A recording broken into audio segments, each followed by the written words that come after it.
A little hot. Oh, Testing. Turn down to sexy. Hey. Testing. Whoa. Testing. 1, 2, 3. What do you think, David? Is that good? There we go. Yeah. There we go.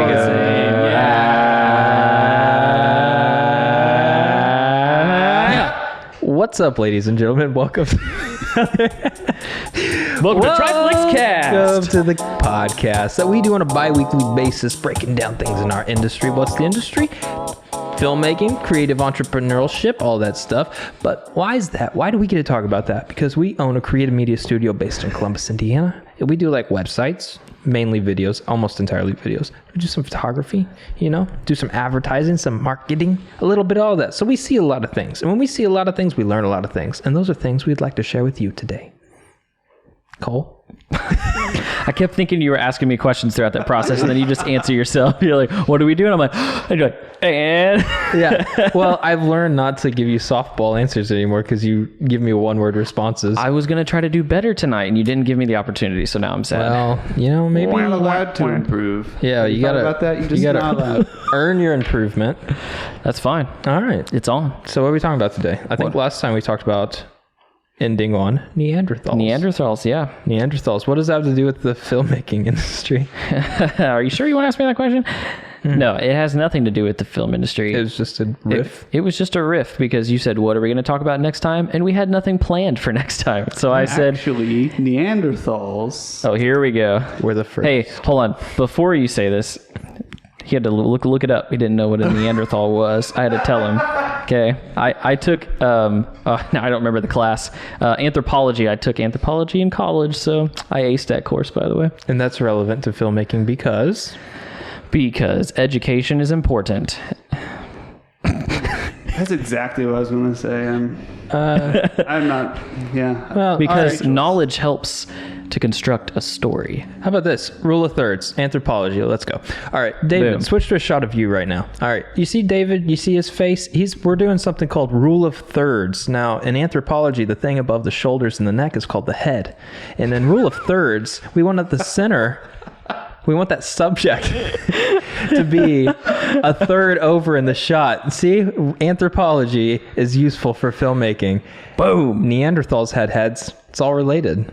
It's all connected. I learned what a head was. Yeah. You're welcome. Wow. And that was free. If you next one cost money. Yeah. All right. We actually do have an outline for today. We do. Because the way we do it is throughout the week. We use a piece of software called Trello, and we talked about that last time.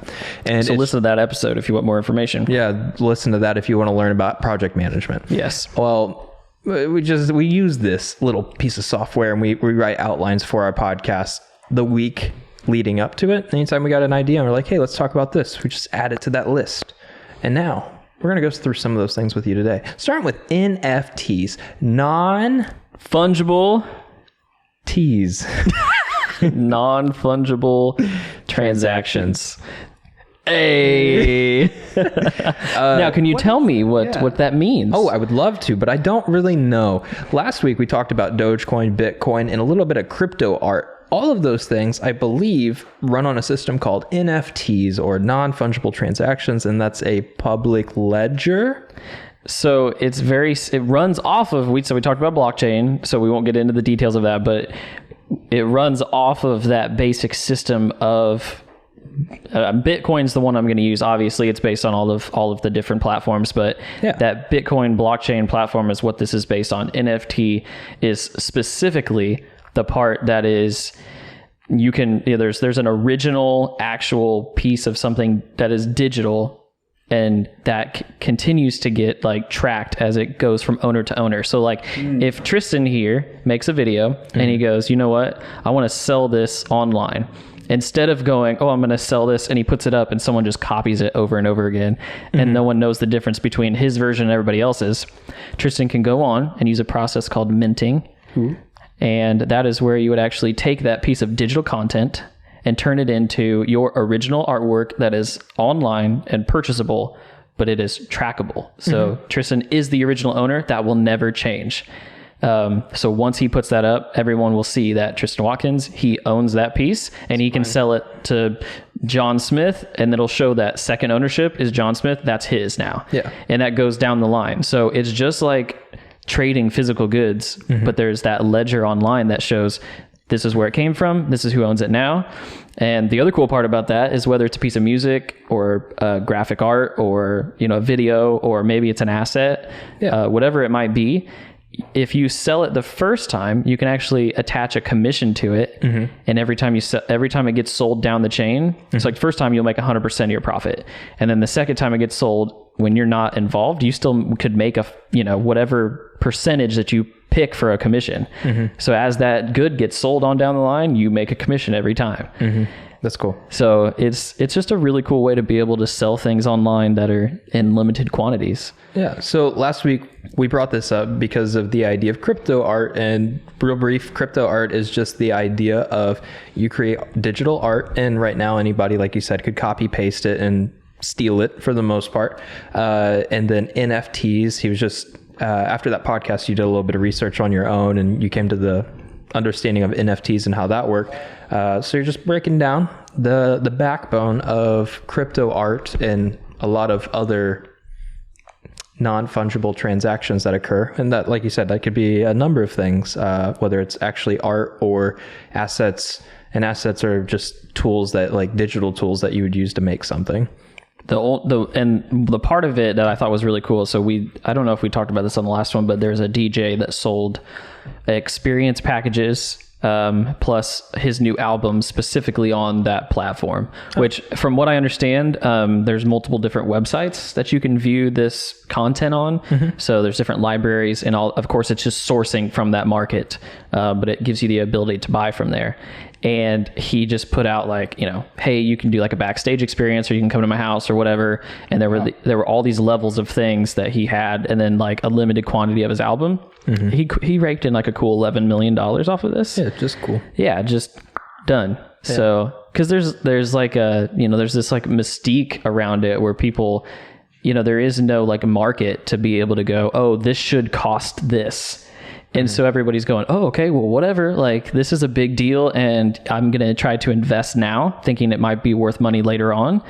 But there's no there's no price. You don't know where it's going to go because it's still so new. Right. People are going, oh, I don't know, this album could be worth $500. They slap a price on it, and people buy it because it's cool and new. Yeah. Well, I think with the album, that means if someone exclusivity. You're the only person that gets to listen to artist music. Yep. That's crazy.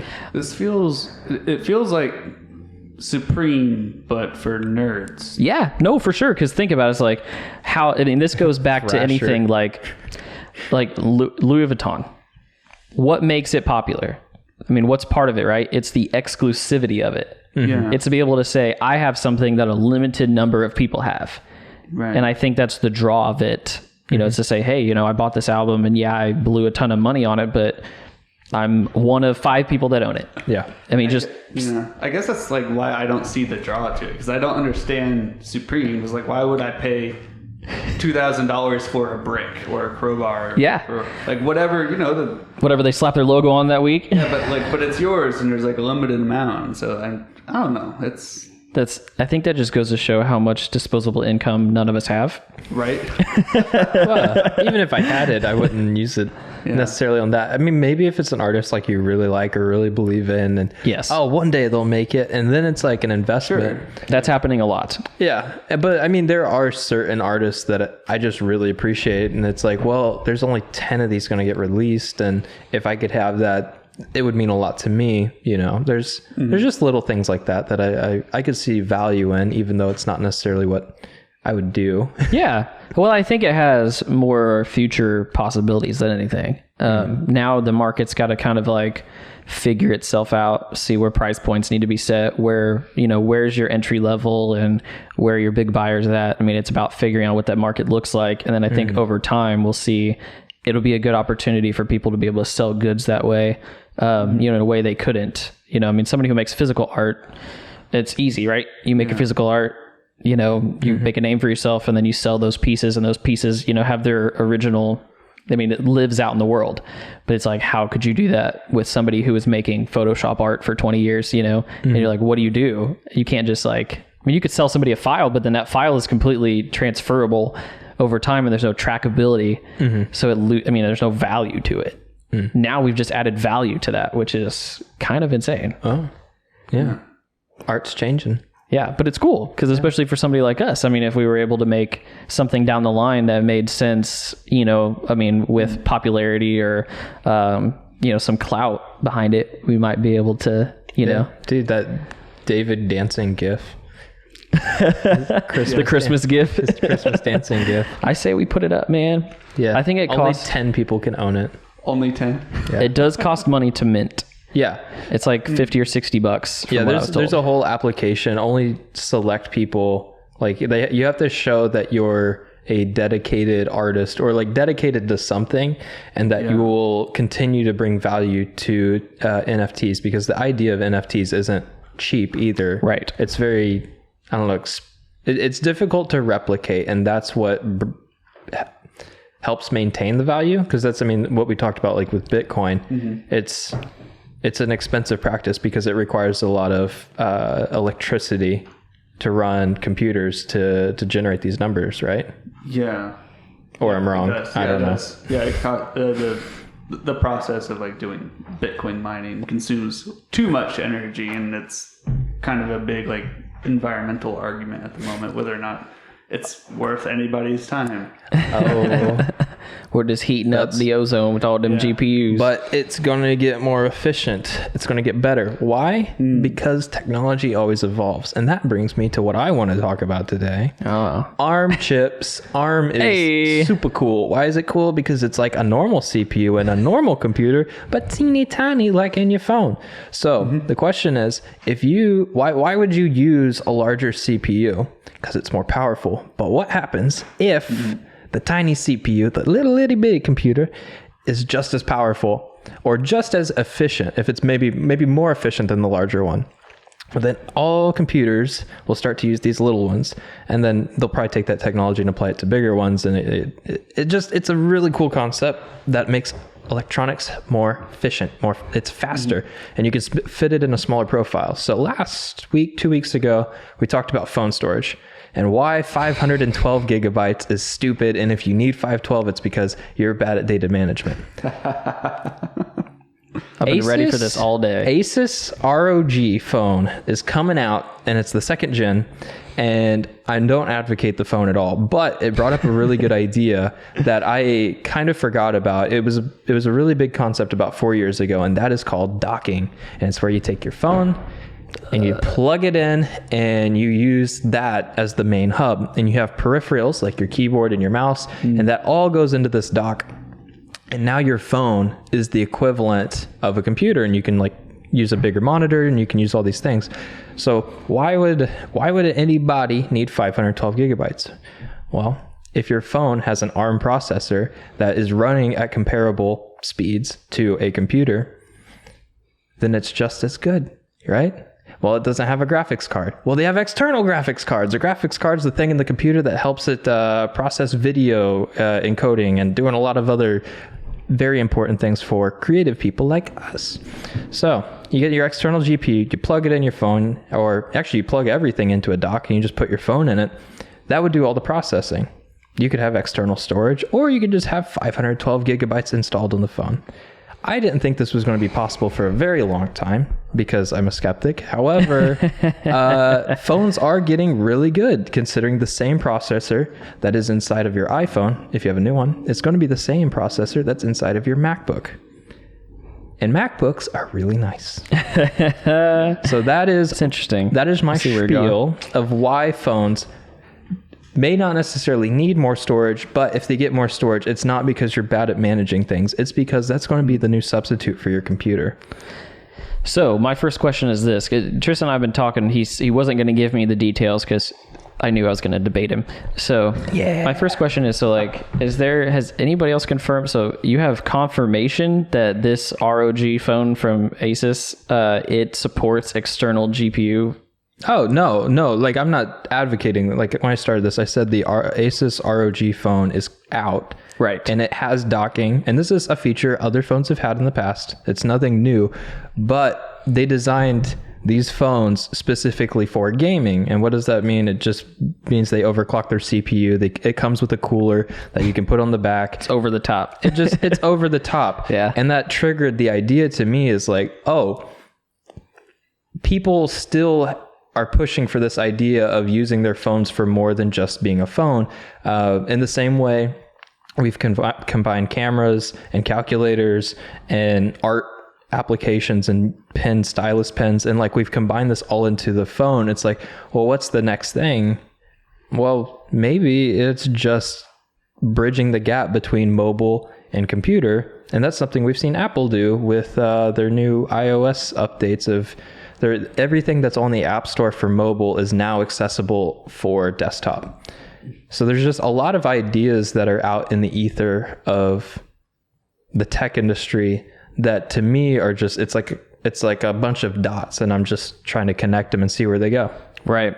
So, yeah. I get it. So I don't advocate the ROG phone. It's just overpriced. The idea of because I saw that it's got 2 USB-C ports, one on the side and one on the bottom. That's cool. So that you can, which I mean, how many phones have we seen come out with a pin set up on one side so you can just dock it? Moto that I know of. Yeah, the Moto Z line. You and Andrew had them. Yeah, we went into that, and it was, I don't know, Motorola kind of dropped the ball, but it could have been something great, and they just... Yeah. Well, it's a really cool system. It's not as efficient as a plug-in, from what I understand. Correct. Like for data and energy transfer, but it was waterproof, right? Yeah, Those it had pens? water resistance on the back of the pins. Like you could get it wet and it wouldn't like destroy your phone or anything. Yeah. So instead of there's a couple of common practices for charging and data transfer on phones. You'll have like the plug in the bottom where you plug in a phone, and if you step on it, it'll break off inside, and it's very dated at this point. There's the second one you like, and that is induction, and that's a little pad. And you put your phone on top, and energy is transferred from the pad into the phone, and it charges your batteries that way. And then the third one that is less common, but it's still usable, is these like pins, and they're just like flush 1, 2, 3, 4 usually pins that are in a line. And then by putting another piece of electronic with 4 more pins up against it, it transfers straight through. And those pins will be flush to the phone. It helps make it more water resistant. And it is a cool concept, but you don't see too many manufacturers do it, and I assume it's probably just because it's slower charging and slower data rates. Everything's slower than an actual cable. They just can't. There's too much heat with induction. Yeah. They continue to figure that out. It's like they have to put fans in those chargers if they're above a certain wattage because they can't heat manage. Yeah. And heat is one of like the biggest issues with phones right now. Yes, because they're all passively cooled. They're except for... ROG phone has fans in it. Yep. But it's also like that thing is insane. It's overkill. It's literally has like I think it's a 2160p screen with like 144 hertz refresh rate. Yes. 18 gigs of RAM. It's 512 gigabytes of storage. A computer. Those specs outspec most low-end Macs. It's true. And that's insane. It's true. Probably costs the same amount though.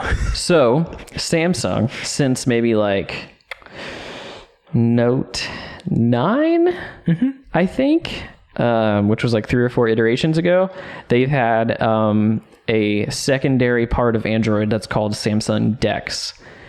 Yeah, so Dex works the same way as kind of what they're doing, where now it's actually wireless on a lot of the new phones, but you can literally plug in a dongle, and then you've got your HDMI out if you need to have a USB in or whatever for your peripherals, which most people just use Bluetooth, but it pulls up a specific interface that looks like for better sake of like a comparison, Windows, where it's got a taskbar and everything, and I actually use that quite a bit. Yeah. What do you use it for? What is it good for? So, what is it good for? Absolutely nothing. So I've used it a couple times just for fun on the phone, but where it really comes in handy is I have the Tab S7 Plus, and it's an iPad Pro equivalent in the Android space from Samsung. And if normal mode is just like any other iPad or tablet. It's just an enlarged phone interface. But if you switch it over to Dex, now you essentially have a windowed computer that you can have multiple apps open. You have a taskbar. Everything works a lot more similar, so that if you need to do productivity, You're not like using gestures to swipe through apps. You can have two side by side. You have a file system that you can drag and drop from. Everything becomes a little bit more accessible on the, you know. And so it's intended to like replace your laptop. Yes. Or I don't. Not replace, but I mean, it can. To be like a backup. Like, oh, I don't have my laptop. The I funny can plug in my phone. That'll do something at least. I mean, the funny thing is like, I think, let's just use like, for example, like my mom. So she uses her computer to browse the web, answer emails, make documents, and print stuff, and that's about it. All of which that can be done on your phone or on a tablet. So now you can spend about half as much money with a touchscreen device that is all contained, and then you can do all those things with not the extra headaches of like the things that no one will ever use. Yep. And whether it's Windows or Mac, it's like someone wants to be able to go on, hit Chrome, use it, and put it away. Yeah. I mean, that's my use case for my phone is I have like 3 productivity apps that I use, and they're the same apps that I have on my computer.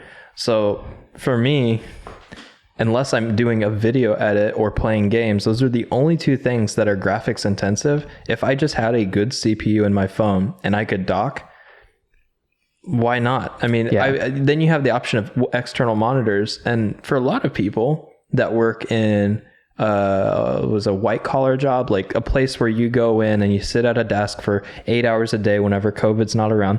Most of the times people have a docking station with a monitor. Yes. Everything's there, and all you do is you come in the morning, you take your laptop, you plug it in, you turn it on, and everything is already set up. Your headphones, your mouse, your keyboard, your monitor. It's like, if it's USB-C, there's really no reason you wouldn't just use your phone. In my opinion, because there's so little that I use a laptop for that I don't use my phone for as well. Come on. With my experience with at least Windows machines and docking stations, like 2 out of 20 times, 1 out of 10 times. Oh my gosh. Big math. It would blue screen the computer, and I would have to like reboot and do all the crap, and sometimes it still wouldn't work, or like the Ethernet like wouldn't pick up. Is that a specific brand that company you're referring to works with? Not this company that I worked with before, but like the other one I worked for, it was like all Dell stuff. Yeah. I was like, wait, it'll be Dell. Yeah. And you like plug it in, or like you'd have like the big chunky thing and you go bonk and like put it on the... Got the Dell Latitude Work Edition. See, my experience is specifically with HPs, and I don't get blue screens with them. Yeah.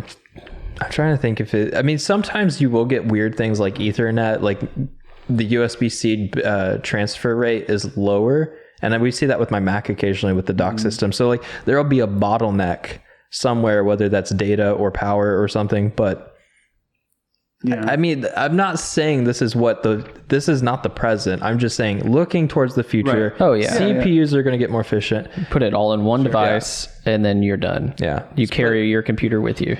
But do you think like maybe it was maybe circumstantial of like that company, or because a lot of the companies have a lot of like bloatware on their computers that kind of impede? It's true. Sure, McAfee wasn't on there.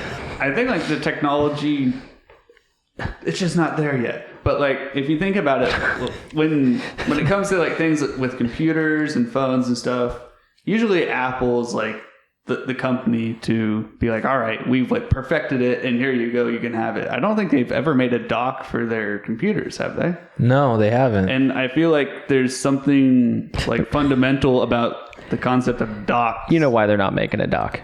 Like, because then they wouldn't be able to sell those dongles. All those dongles. The dongle life. Oh man, those dongles. I'm pretty sure they may not sell it themselves, but there are third parties for iPhones to display through a cable on a screen. I don't know if there's a difference between replicating and extending a screen though. So yes. I don't know iPhones, but I know Androids, a lot of them have it. And even if they don't, you could root your phone and get an app that does it. There's a lot of power to do that. That's no like easy thing to do. That's just being passively cooled and like making it just do all that extra stuff. I don't know if I trust, maybe down the line or whatever, but like even the MacBook Air, I don't trust the new MacBook Air not even having a fan in it. I think in the long which I run, the get, lifetime of it, the fanless will outlast the fanned just because of dust. I was gonna say less mechanical and like Yeah. you're not pulling everything in. Yeah, I get that. No mechanical at all in the non-fanned versions. There's Yeah. nothing in there moving or turning. And for people, outside of the electronic field, they're like, I'll "How still does take it the fan. work?" I can spend $20 and replace the fan. Are they using? Currently, are they using like heat tubes or something like copper tubing, or how are they doing? Similar technology to what they do in like phones. It's Like just the vapor heat chamber? pipe. Yeah. Yeah. Oh, that was cool about the Asus ROG. The CPU is in the center of the phone, while most of our phones will be. Yeah, mine's located- like down I think here. mine's down at the bottom as well. Yeah. So the problem with that is all the way heat dissipation works is the more surface area, the more the heat can spread out, and it cools your phone. So if it's on the end underneath of your hand's helping insulate it. There's less surface area for it to spread out through the metals in the back of the phone.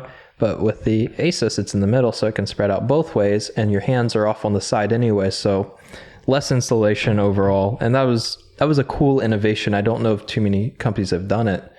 And the reason other companies don't do it is because your battery's in your phone. And it's like, think about it. Like this tiny little form factor, you got so many parts, so many bells insane. and whistles. So their idea was to take the battery and split it in half and put it on each side. I thought that was pretty cool. Yeah, and part of that, I don't know if you saw this or not, depends on what review, which everybody put up a review yesterday. Part of why they also split the battery is because they're charging those two batteries in parallel, which they said will help to prolong the battery life and be able to charge faster.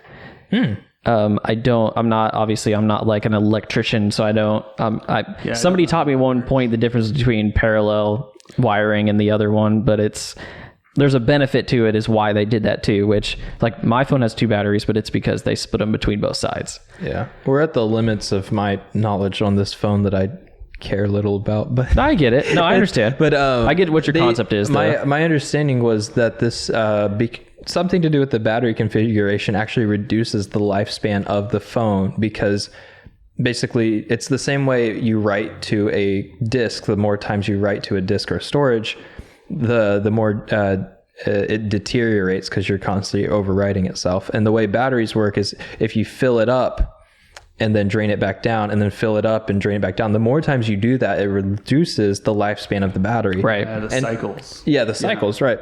So I've heard that this phone is expected to have a shorter lifespan than a comparable phone with one battery because of how they're choosing to charge it. And I don't. Do you want to speculate, Interesting. David? I heard that what they're doing is they're actually bypass, like let's say, when you plug in your phone and you use it, it gets hot and stuff because the batteries are charging, and if they get, if it gets to 100 and you're still plugged in, I mean, everything is just working over time.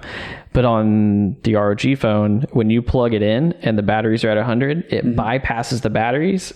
Yeah. And just keeps the phone going through the power and doesn't use the batteries. That's cool. Yeah, and I think there's even in the settings menu, you can tell it like, hey, go into bypass mode. Like even if you're at 40%, whatever. Right. That is so cool. Just run right off the wall. I thought that was really smart. Yeah, it's not like, I mean, you said cycles. That's just more power going to the battery to go down. So you're just wasting the battery lifespan. But interesting. That is cool. But I was looking to try to see if there was like a terabyte phone or something out there, and I'm sure there is, but like I didn't find it. Well, a lot of phones have external storage, and I don't know of any that goes above a terabyte. So you'd have like your phone's native storage. You could plug in another, so you could have a terabyte and a half. There's another podcast we break down what's a terabyte. I don't think any of us here have a phone that actually takes an SD card though. I'm pretty sure the Pixels do, don't they? Oh no, I don't think it's only a SIM card slot. I haven't checked. Oh, and they got rid of it on this iteration here. Like Samsung's been getting rid of it on their phones. Man, they're cheap. I believe me, I had the Note 10 last time, and it still had the dual slot where you have a SIM card slot and your SD card slot, which was cool. I would say that it was because they're trying to make their phones waterproof, but in reality, they have the SIM card slot. So Yep, there's in that they combine the whole slot, so like the slot's like that long, and so when you pull it out, it just pulls out like your SIM card and an SD card. Oh, and They're then stacked. some phones have multiple SIM cards, Yes. so then you have like 3 or 4. Like, It's like you're just pulling the spine out of your phone. So you guys made me think of this. We're talking about this, and we can move on from phones after this because I know we talk about that a lot. But they're saying that there's a large possibility that maybe not this iteration, but the next iteration of the iPhone is going to go portless. Gross. I know. Don't you think? I'm not a huge fan of that. No. Because I have a feeling the only way they're going to do data transfer is they're just either going to say use the cloud or AirDrop. Yeah. And it's going to become this proprietary thing where even if you have a Windows computer and you're wanting to do anything with your phone, that you won't be able to. I think they have such a big market share. I don't think they would cannibalize themselves like that. It's been a rumor for a long time. Not saying that this is 100% true, but everybody's like, the next thing that they want so badly is a portless phone. Yeah. I mean, I like the idea of a portless phone. Like in concept, if data transfer and passive cooling and power and all that was on par, but right at this point it's still really far behind. Yeah. Because there's I think the highest charging I've seen now is there's a phone out there that charges at 65 watts, which is insane, for real. And so, but there's I know that, so in comparison, what else would use 65 watts? I'm trying to think. At 65 watts, you're almost looking at, what's the laptop battery or a charger, whatever, can be no bigger than 100 watts. What is this? Because there's travel bands or specifics. What's on there? Is that for your laptop? It's in another language. Yeah. It's mostly Thank you, Dell. HP. Oh, well, yeah, that's even worse. Not a HP fan. Oh, there it is. Output levels. Yeah, I don't enjoy this push to wireless because there's so much interference that comes along with it. When you have cables. It's true. It is a quarter of this huge brick. And this it's massive. So this is 200 watts. Okay. Output. Okay. So you're saying 65 watts. I mean, that is a charging brick, maybe 3 times what you would normally get with your phone, the little ones. So what'd I break? That's your laptop. Tristan's just breaking stuff tonight. That's the work laptop. Yeah. It's company property. It is on camera. They don't watch it. But it's impressive though to think that you're shoving 65 watts through your phone, which usually we're talking what is it, 12 to 15 is on the low side. I think 45 is the max on mine.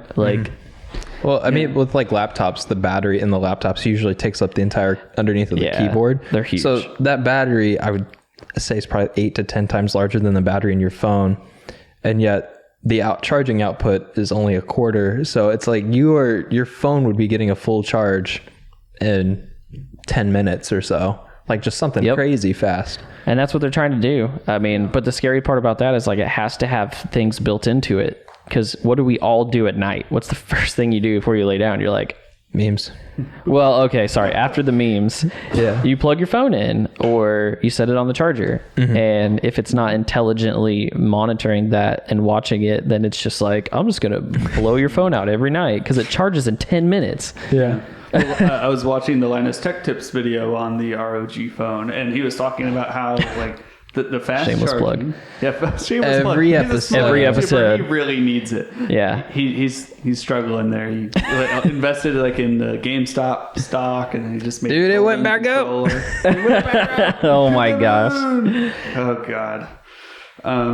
But he was saying fast charging, at least the technology that we have in modern phones, it's not good for the battery's health over the long run. Yeah. To do it over and over and over, it's better to let it slowly sip and charge up. And that's kind of where I'm at too. I don't want to ruin. I'm going to bed for 6 hours. I can wait. As long as you can give me a good solid 10 hours in a day of on time, and not screen on time, but just specifically idle, just on, then that's fine. Charge for 8 hours. It doesn't bother me. You can get smart plugs and set them. You would plug it into the wall and then you would plug your thing in there. And I know it sounds unnecessary whenever you could just wait till the morning, but you could get your whole house automated. So anything that requires like battery charging would only be during a certain portion of time. Yeah. And if you have large power draws like refrigerate, well, you'd want your refrigerator always. You want that on? Yeah, but Hey, is your refrigerator running? there go catch it. Washer machines and dryers, so they have such a large power draw. If you put a smart plug in there, instead of constantly running power to it, it would only kick on whenever a power draw is running to the machine. Right. And any other time, it would actually cut off the power going through it. So you could do that same idea with a 65 watt phone charger or anything similar. And it would only send current to your phone whenever it needs it, whenever it's actually going up. You want to come to your house next month and you're going to have Christmas tree timers on every single wall plug. Oh, everyone. Yeah. Maybe. I mean, hey, saves a buck, I suppose. I'm just going to start getting in the habit of leaving it on, because I can make it probably through a full day and it might get real close at night, and then I'll just let it sit, because phones are usually smart enough now that once you set it down at night, it'll just like trickle itself. Yeah. And I can plug it in the morning, because like I said, my highest input is 45 watts.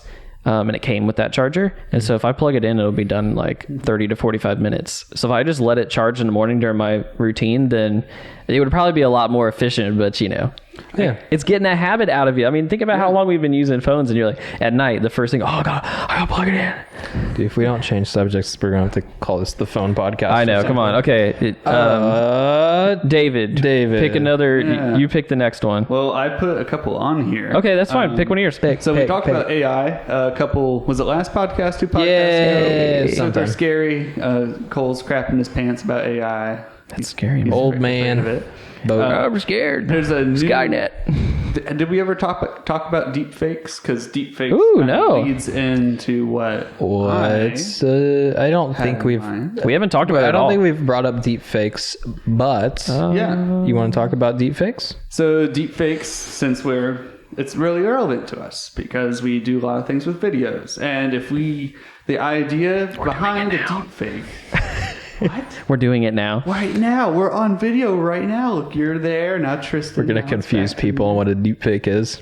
Yeah. So a deepfake, the original idea was you don't have the actor on set, but you have someone that looks close enough, or just a person. Mm-hmm. And you go in and use AI to replace their face on top of that actor, so you can make me look like, I don't know, like Bruce Willis or somebody else. And like it doesn't matter like how different I look from him. It's better if you look similar to Bruce. If you want a realistic look, it has to be pretty close to get, but you could still make it passable. And it would definitely look like it'd be all animated, look like he's saying what I'm saying, and it just, the AI understands after you train it to replace my face with his.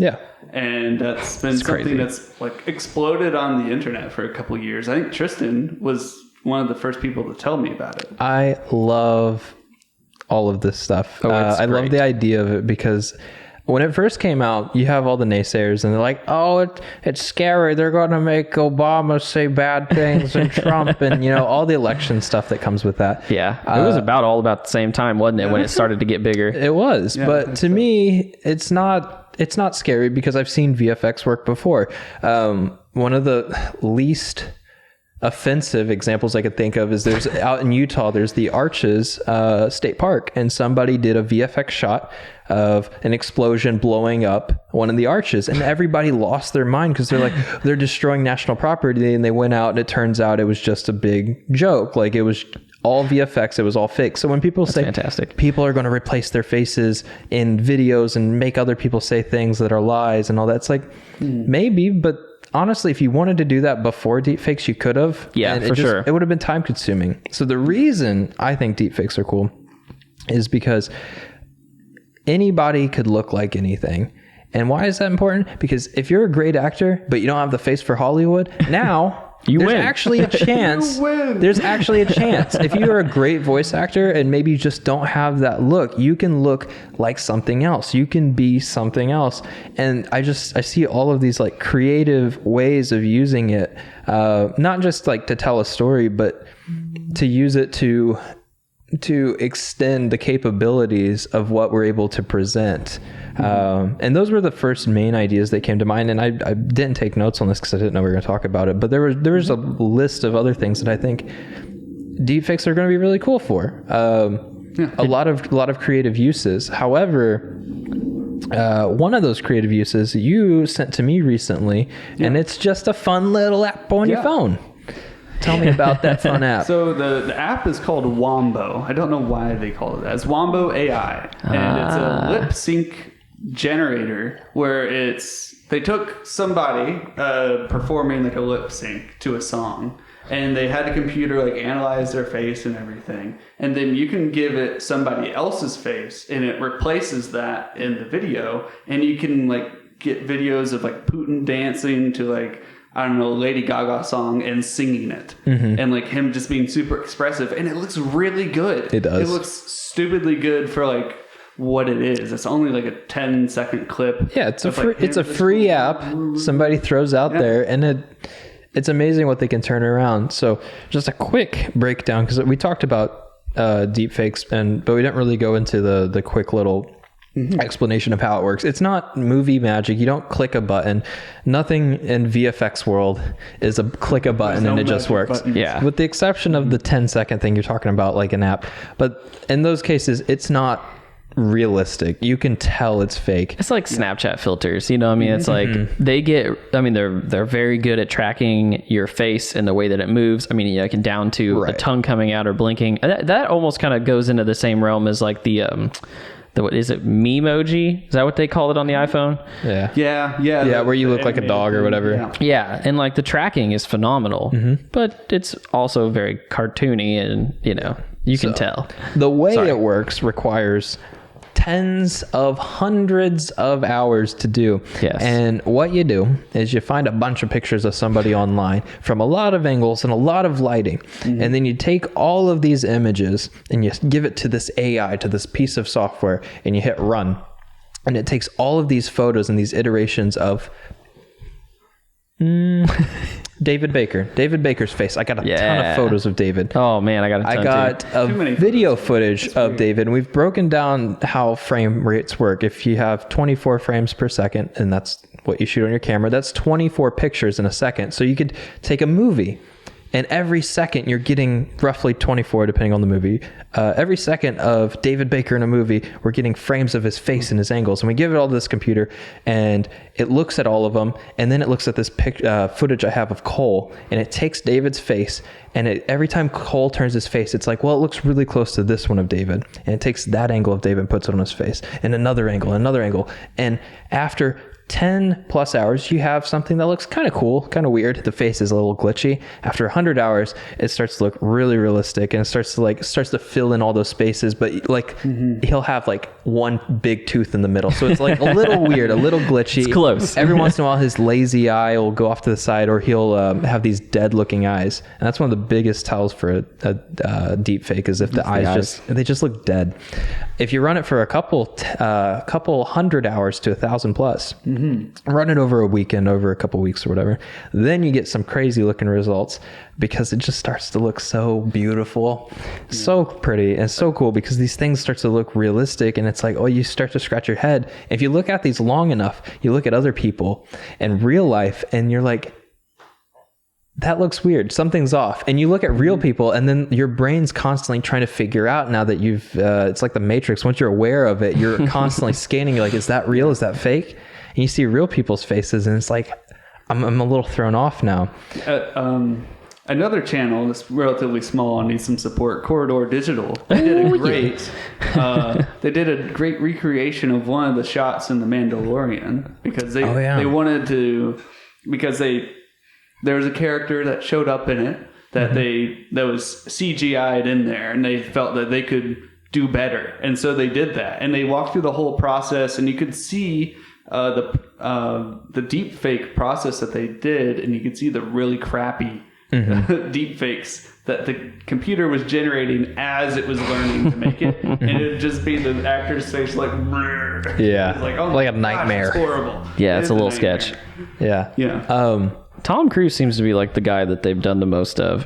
Like, I just mean in general. Like, there was this huge thing that just broke out recently because somebody started a TikTok channel and it was just all Tom Cruise videos, whether he was like playing golf or whatever. They were very well done, deep fakes. Like, they were good. Yeah. And it was impressive. And people were mad as ever. They were like, oh, you can't do that. Because people thought it was legitimately Tom Cruise. And I'm like, Yeah. you got to look for the tails, like what Tristan's been talking about. Like, it's not hard to tell because every once in a while, even within like a 10 to 30 second clip, something on the face doesn't move right. And that's where you start to get in. I was talking about like there's other ways that this could be used in a creative means that's like productive and it makes streamlined processes, whatever. There's two creators. We've talked about them before when we talked about EB Synth. That was a piece of software that's essentially deepfake. But these two creators, Joel Haver? I think it's Haver. Joel Haver and TRIFLIX from Brazil are two people where they take that same software, but instead of taking a real face of a person, they take a face and then they use like coloring software like Microsoft Paint or something like that. And they'll take the face and then they'll just draw some lines here and then they'll go into Photoshop and like touch it up so it looks like they have a scar on their face. And then maybe they're missing a tooth, so they'll remove a tooth. And then they'll add like something on the clothes, like maybe like a lightning bolt.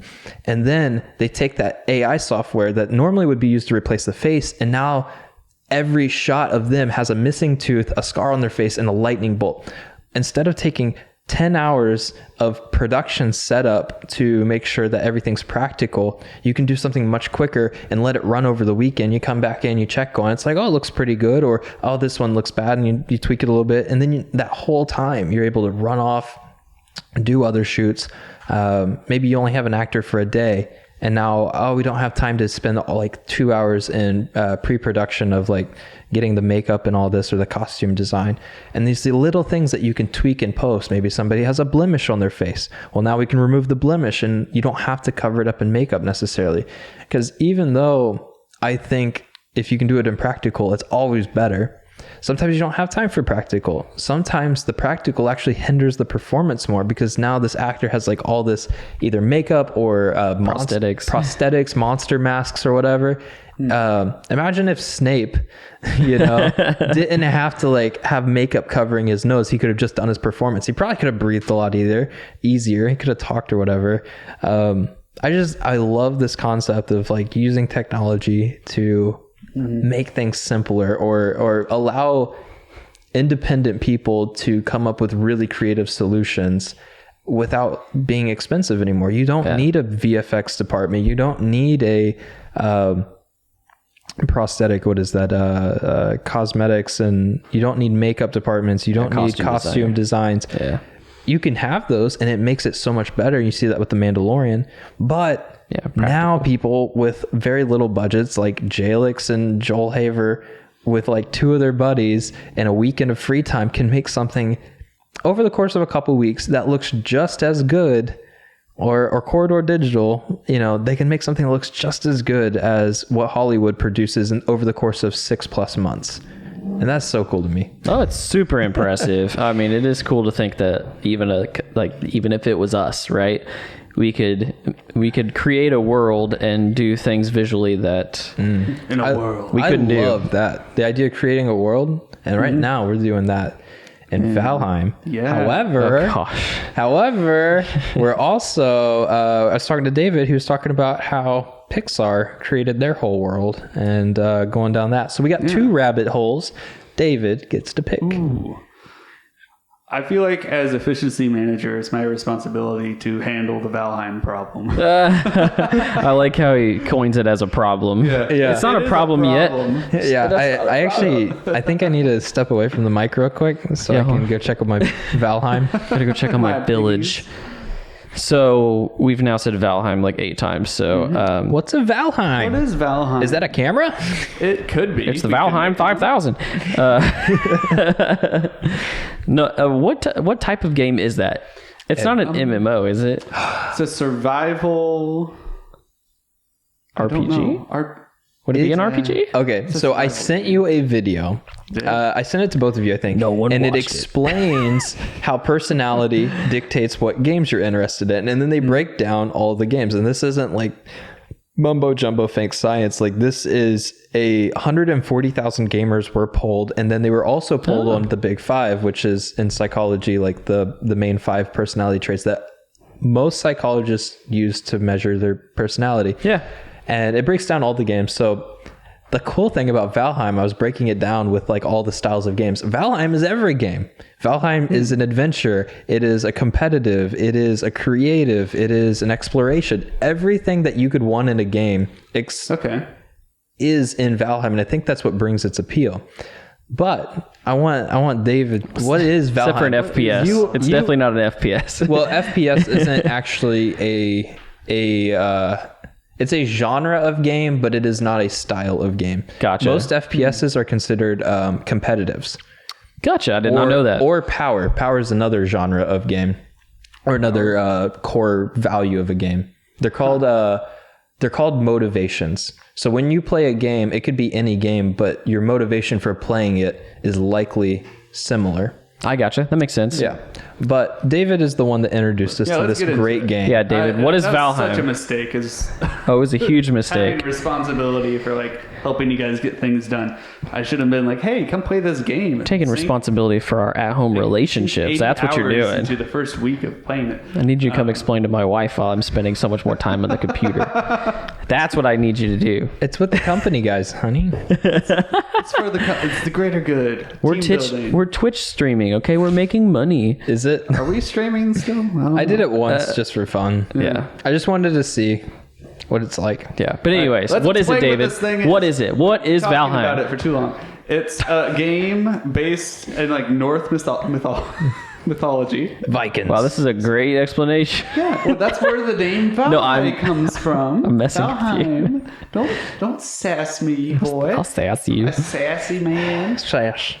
Trash man. Sassafras. You got 7 minutes till we're got 7 done. minutes. So Yeah, come on, kick bro. it. You're dropped into a world because Odin wants you to fight some people, some big bosses, and you don't know anything from your past life. Apparently, you're like a big old warrior dude. Okay, just technicality. Valheim is purgatory for Vikings. So you're not in heaven, but you're not alive. You're not. Oh, shoot. Okay. Kind of sucks then. I did not know that. You're earning your like value to the gods. Well, That's why we have to. Never mind. that makes it seem not as fun to do. It's just the backing of it, okay? So it's a Viking game. There you go. You can chop down trees. You can then use the It's called a wood. tree chopper. Tree chopping. You can be a lumberjack. You can become your true Canadian. All the Canadian bros. That's okay. F's in the chat. We love you. In chat. And, you can build houses, you can make farms, and the idea is that you get more resources to fight the people in the world of Valheim to become stronger, and to find more resources to become stronger. But like, you don't have to do that. You can just sit around and make a piggy farm. And Yeah. you can have way too many pigs, which somebody might have done. I Or grow carrots. love pig farms. Do you? I really wish you guys had the chance to watch that video ahead of time, because it'd been really cool to come to this conversation with what your motives are for playing this game. Because this game, Valheim, this purgatory for Vikings, has an aspect that nearly every person that plays video games would look for. You're like, I have yet to meet a person that's played the game and is like, yeah, it's terrible. But I'm sure, depending on who you play with and how you play the game, will severely change it. For me, I like going into the game, and I like the survival aspect, but I like the utilitarian. It's like, I made a pig farm and I made carrots, and I'm building a city and a village, and like this like materialistic, capitalistic instincts of me are like, build, Bigger. trade, More. commerce, and all these things. And I love the competitive aspect of this versus like, I play a lot of like FPS, which has a competitive and a power advantage, and Warcraft has like a ranked PvP, so you play against other people. And like all those aspects, I can take that and bring this in this game. And it's like, oh, his village is better than mine. I'm gonna make mine bigger or better, or I'm gonna like have the best weapons or whatever. And other people, you come into this from chess, and you're like, what is the best strategy? Like, how can I outplay my enemy, or what? Like, there's these like little things that people go into a game for, and sometimes you just play a game for the hell of it. It's just fun. And yes, I mean, you know, some of it's kind of like escapism, you know. You're like, yeah, you know, and it's not that I'm trying to, you know, again, I'm not escaping from the big bad world, but it's like, it's interesting to be able to like go on and play it. I like the social aspect of it. Yeah. That we can get on together, we talk, we have conversations, and it's like, oh, like, come look at my house, or like, check this out, or like, you know, they taught me how to build a fireplace because my house kept getting filled up with smoke from the fire. It's like, very primitive, obviously, because it's Viking chimney, times. brother. And he's like, build a chimney. I never thought about building a chimney. So I built the biggest chimney in the land. So, you know, That's a pretty big chimney. it's a 4-fire chimney. So that's a big chimney. So I'm not super into the mumbo jumbo of like, your personality is decided and that's who you are. Yeah, I agree. I think that there is a fair balance between nurture and nature. And it is funny to see things that you did or played as a kid carry over throughout your life. And you can know, you'll like, if you pay attention to it, you'll notice these little trends of, I remember doing something like that when I was a kid. For example, when I was a child, I had a mother and a sister, and we all lived together in a big happy family, and they liked to play with Barbie dolls, and I did not play with the Barbie dolls, but Surprises me. we had all the Barbie houses and the Barbie furniture, and I loved taking that stuff and using it with my Lincoln Logs and the big carpet that has a city on it with all the roads and your Hot Wheels. Everybody knows what I'm talking about because everybody had it, or they went to a doctor or a dentist office and they had it on the floor. Yeah. So it existed. I love taking that and like taking all these little elements of this and like building a village and houses. And I spent so much time with that, and then Legos, and you just incorporate all these things. And now it's like, now there's a video game where I can do that virtually. And my creativity is not limited any more or less than when I was like 4 years old or 5 or 7 or 8 or whatever. I mean, we lived at the house until I was probably about 10. So yeah, I think that's so cool that you, like, these little things that you did as a kid can still carry over. And I don't know, that the game just has that spark of like, I feel like a kid again. And that's cool. I get it. I agree with you. But before we're done, Tristan had mentioned Pixar. Oh, yeah. And so I'm not actually going to go into it. There's a documentary of Pixar and how it got started and kind of the backstory, which there's more to it than just Steve Jobs. Which I didn't even know Steve Jobs was a part of it. Well, that's just from watching some of the Steve Jobs stuff. But we are all, I have watched it and so has David, but we're all going to watch it. And we are working on a new series. So this is the official announcement. Yeah. We are working on a new series where we are going to watch things like the Pixar documentary or a movie or maybe a TV show episode or maybe a whole series. And then we're going to sit down and we're going to talk about some of the attributes and, you know, maybe a pros and cons type of thing or whatever we feel about it. We're all going to take notes and we're going to sit down. We're going to talk about it. And we're going to, of course, make it as fun and entertaining as we can. Yeah. But we wanted to do something new and give you guys some more content and just kind of have fun. I mean, we are in this to make videos, and because we all have experience with a camera, you know, when you watch a movie differently, you know, it's just like if you manufacture a car, you're going to think about it differently when you go purchase one because you understand, you know, the inner workings of it. Yeah. So we think that we have something to bring to the table with our knowledge base, and we would love to be able to share that. And I want to ruin movies for you. Yeah. I'm married now, and I've infected my wife's mind with over analysis of movies. I'm like, oh, that's a really cool shot. Nice depth of field. Oh, why would they frame like that? That lighting's nice. The music's getting a little dramatic. What was like all these little things that I would point out while watching it. And now we'll watch TV shows, whether it's real live action, whether it's anime, whether it's a cartoon, doesn't matter. We'll point out these little things, and now she does it. Oh yeah. I got some ideas for this. There's some movies, and a Pixar movie that did something pretty awesome, but I'm not going to spoil it. We got some goodies coming for sure. Yeah. So I wanted to plug that before we were done. But you guys just made me think about this. Do you guys what movie was it that came out that was supposed to be like an all one shot World War II movie? All one shot? Yeah. Was that like 1912? No, sorry. It would have been Wasn't it like it was a year, wasn't it? Yeah, World it was like War? 1911 or something like that. I don't know what it was. 1907. I don't know what the name of Yeah, I don't know. It's one of But those. I don't think either of the world wars were in 19. I was going to say that doesn't make sense either. That doesn't fit the... It's the But I thought it was the 20s and the 40s would have been world wars. Ooh, it might... I don't know. See if you can find it. Archduke Ferdinand. Archduke 1917. 1917. Yeah, isn't that should be isn't World War One Archduke Ferdinand getting shot? World War One. Yeah. Okay, my bad. But anyway, so that was supposed to be, that was huge. And people were talking about it a ton because it won a lot of awards. And so we watched it at home. But it was supposed to be a one-shot experience.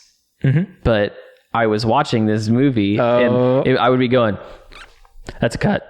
That's a swipe cut. That's a wipe cut. That's a pan. Yep. That's a. And she was just like, and normally she's the one who talks during a movie, and she was just sitting there and she's like, okay, I get it. And now it's the same way, right? Audrey, Yeah. it's just like your wife should be like, oh, I just saw that. Do you see that? Well, I think like part of like it's part of maturing, and you see this with everybody for the most part as they learn more about a subject. They get to the part of I think Neil deGrasse Tyson talks about this, and I'm going to butcher the quote. It's something to the effect of like people that don't know enough are ignorant, and then they learn a little bit, and then they become arrogant and they feel like they know everything. Mm-hmm. And then until they get past that, that's whenever they actually become an expert in something. Because I used to do it where I would like critique it and I'm like, they're stupid. Like, but now I look at it and it's just like either admiration for how creative it was, or I'm learning to find other ways to do it, or I'm trying to pick it apart so that I can better grow myself. Yeah. But I remember like when I first started figuring out filmmaking, I was like, they're so stupid. I just love to know the techniques. It makes me happy to be able to go like, oh, I know what they did there, and that was very creative. You're like, hey, good for you. It was impressive. I'm looking through here real quick. We're not over or anything, but I just want to see if there's anything. While you're doing that, I was going to say there is with the Neil deGrasse Tyson quote, that effect has been studied, and I forget what it's called. I was trying to look it up, but I couldn't find it. But it's the... Save it for next time. We just cut. Yeah, and we're done done here. Bye. Hold up. Hold up. So next time, there are a couple of things that I do want to talk about, and one of those was about limiting game time in Valheim. I don't want to talk about it. Fine, whatever. We won't limit it. But next time we'll talk about some DJI POV drones, some FPV drones. And as we roll out, David, give us some nice click clacks on that beautiful new keyboard you got. Lift it up for the camera. Not too loud, just enough to complement this outro music we got. Show them that. All right. Mm-hmm. Oh, dude, that's a nice vibe. I like how it goes together with the music. It's like you're on beat or something. And that's the show. Peace.